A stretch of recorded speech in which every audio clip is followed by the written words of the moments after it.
Selamat datang ke Bantuan MY, saluran anda untuk info terkini bantuan rakyat Malaysia. Menjelang sambutan Hari Kebangsaan 2026, satu persoalan mula menjadi perhatian ramai ahli KWSP.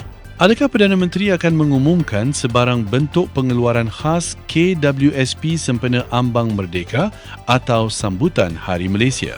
Persoalan ini semakin hangat diperkatakan, khususnya dalam kalangan pencarum yang berharap kerajaan mungkin memperkenalkan bantuan atau kemudahan baharu untuk meringankan tekanan kewangan rakyat.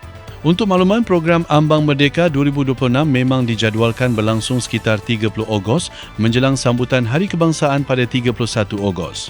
Acara rasmi berkaitan sambutan kemerdekaan turut disenaraikan oleh Merdeka 360, termasuk Perhimpunan Ambang Merdeka di Stadium Merdeka.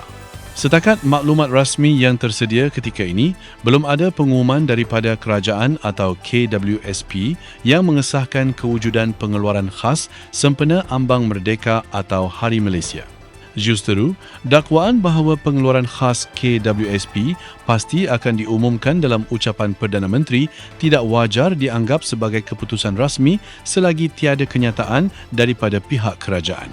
Malah, KWSP ketika ini memang sudah menyediakan beberapa kemudahan pengeluaran sedia ada. Antaranya ialah akaun fleksibel yang membolehkan ahli yang memenuhi syarat membuat pengeluaran pada bila-bila masa dengan jumlah minimum 50. Bayaran pula dibuat terus ke akaun bank ahli selepas permohonan diluluskan. Bagi tahun 2026, KWSP juga menetapkan kemudahan pengeluaran bagi ahli yang mempunyai simpanan melebihi 1.1 juta ringgit tertakluk kepada syarat dan had yang ditetapkan.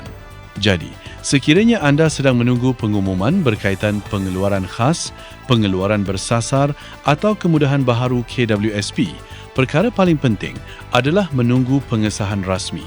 Setakat ini, tiada bukti rasmi yang menunjukkan pengeluaran khas KWSP akan diumumkan sempena Ambang Merdeka atau Hari Malaysia. Sebarang dakwaan mengenai jumlah tertentu atau tarikh pembayaran juga belum boleh dianggap sah tanpa kenyataan rasmi. Bantuan MY akan terus mengikuti perkembangan rasmi daripada kerajaan dan KWSP. Jika ada pengumuman baharu yang benar-benar disahkan, kami akan maklumkan kepada anda berdasarkan sumber rasmi, bukan sekadar khabar angin.